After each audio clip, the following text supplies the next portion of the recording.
Ẹ káàbọ̀ sí ẹ̀kọ́ kíkọ́ ojoojúmọ́ ti ìjọ ẹ̀dá titun. Òní ọjọ́ ajé ọjọ́ 13 oṣù kẹwàá ọdún 2025. Àkòrí: bíborí inúnibíni nípa oore ọ̀fẹ́ Ọlọ́run. Ìwé orin 1:1-2. Mo fẹ́ kí n dàbí Jésù. Ẹ̀kọ́ àkọ́sórí: ẹ máa faradà fún ara yín, ẹ sì máa dáríjì ara yín. Bí ẹnikẹ́ni bá ní ẹ̀sùn sí ẹnìkan, bí Kristi ti ń dáríjì yín, gẹ́gẹ́ bẹ́ẹ̀ ni kí ẹ̀yin kí ó máa ṣe pẹ̀lú. Ìwé Kólósè 3:13.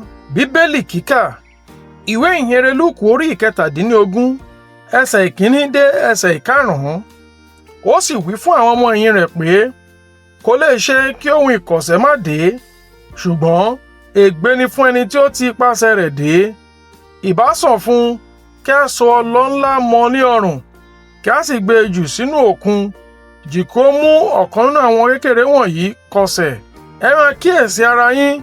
Bí arákùnrin rẹ bá ṣẹ̀, bá a wí. Bí ó bá sì ronúpìwàdà, dáríjì í. Bí ó bá sì ṣe lọ ní ẹ̀rìn méje ní ọjọ́, tí ó sì padà tọ̀ ọ́ wá ní ẹ̀rìn méje ní ọjọ́ pé, mo ronúpìwàdà, dáríjì í. Àwọn àpòsólì sì wí fún Olúwa pé, bù sí ìgbàgbọ́ wa. Ẹ̀kọ́ nínú ìwé ìhìnrere Lúùkù 17:1. Jésù mọ̀ dájú pé ohun ìkọ̀sẹ̀ yóò wáyé nínú ìbáṣepọ̀ wa gẹ́gẹ́ bí ènìyàn, bóyá láàárín àwọn alábàágbé wa, ìbátan wa, àwọn olólùfẹ́ wa, kódà láàárín ọkọ àti aya. Ṣùgbọ́n Jésù ṣe àtẹnumọ́ pàtàkì wípé kí ẹnikẹ́ni má ṣe jẹ́ ohun ìkọ̀sẹ̀ fún ẹlòmíràn. Ó ṣe ìkìlọ̀ wípé ìjìyà ńlá ni ó ń dúró de ẹni tí ohun ìkọ̀sẹ̀ bá wáyé nípasẹ̀ rẹ̀, tí ó bá sì mú àwọn ènìyàn kọsẹ̀. Ìwé ìhìnrere Lúùkù 17:2.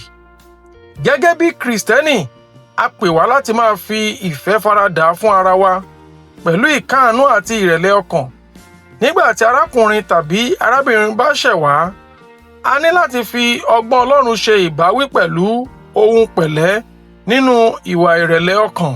Ìwé Éfésù 4:22 àti ìwé Gàlátíà 4:1. Ìlépa wa tí ó ga jùlọ ni láti máa lépa àlàáfíà pẹ̀lú gbogbo àwọn tí wọ́n bá ti ronú pìwàdà kúrò nínú ẹ̀ṣẹ̀ wọn sí ọ̀nà tí ó tọ́. Ìwé Kọ́ríńtì kejì 7-8.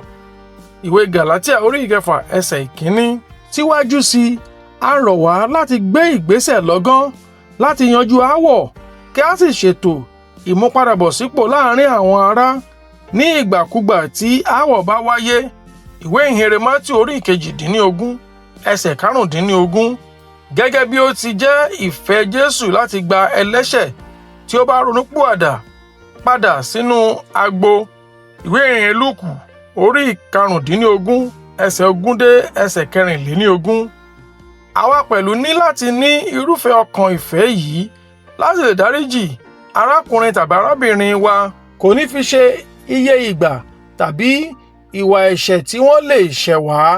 Ìwé Kólósè 3:13. Ìwé Mátíù 2:21-22. Nípa ṣíṣe èyí, a ó fi àwòrán ọkàn bàbá wa tí ń bẹ lọ́run hàn nípa ìfẹ́ àti àánú rẹ̀. Ìwé Éfésù 4:2-29. Ìwé Jòhánù àkọ́kọ́ 4:4-19. Ẹ̀kọ́ àmúrelé: Kristẹni tòótọ́ ní láti fi ìfẹ́ Kristi hàn nípa dídáríjì àwọn ará nígbà gbogbo, gẹ́gẹ́ bí Ọlọ́run ti dáríjì wá.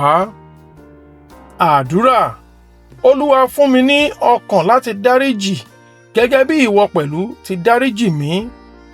Ràn mí lọ́wọ́ láti má ṣe jẹ́ òkúta ìkọ̀sẹ̀ fún àwọn ẹlòmíràn, ṣùgbọ́n orísun àlàáfíà àti ìmúpadàbọ̀sípò ní orúkọ Jésù.